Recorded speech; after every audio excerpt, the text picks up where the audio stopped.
हमारे senior leader Abhishek ji ने बात रख दी है। सिर्फ इतना कहना चाहता हूं, इस मीटिंग को मैं सौहार्दपूर्ण कतई नहीं कह सकता। मेरे पास कोई कारण नहीं है। हम सब ने बिहार की चिंता रखी, गरीब गुरबे दलित पिछड़े अल्पसंख्यक मुसलमानों की चिंता रखी, लेकिन उस चिंता से जो चिंतन की व्युत्पत्ति होनी चाहिए थी उसका अभाव देखा हमने। मैंने कहा कि सौहार्दपूर्ण मैं कतई नहीं कहूंगा। हमने उनको सौंप दिया नेता प्रतिपक्ष तेजस्वी जी का पत्र, जिसमें बिंदुवार कि कैसे ये लोगों को बेदखल करने की साजिश है, निकालने की साजिश है। और मैं आपके समक्ष एक बहुत बात कहता हूं, बातचीत के क्रम में चुनाव आयोग की तरफ से 20% जो पलायन करके बिहार के वासी बाहर रहते हैं, निशाने पे वो भी थे बेदखल करने में। उनमें से कई आप लोग भी होंगे। अगर किसी एक्सरसाइज का पर्पस इंक्लूजन के बदले एक्सक्लूजन हो जाए तो हम क्या ही कहें। हमने अपनी तमाम चिंताएं रखी मौसम को लेकर के। पहला सवाल जिसका जवाब नहीं है उनके पास कि जो चीज 22 बरस नहीं हुई उसको फिर से करने का रैशनल बताइए।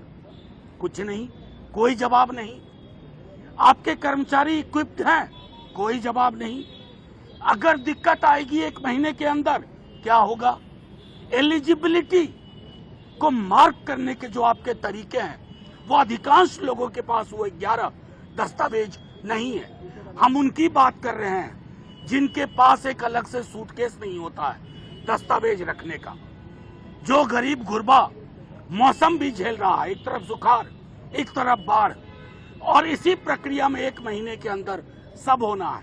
हमने माननीय चुनाव आयोग से कह दिया, अगर आपकी मंशा एक व्यापक पैमाने पर करोड़ों लाखों लोगों को बेदखल करने की है तो ये कहानी यही नहीं रुकेगी।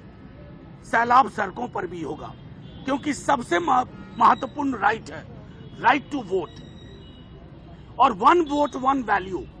चाहे उद्योगपति हो या भूमिहीन किसान हो, अगर आप उसके साथ छेड़छाड़ कर रहे हैं, किसी के इशारे किसी के इरादे, तो उसको खारिज करेंगे।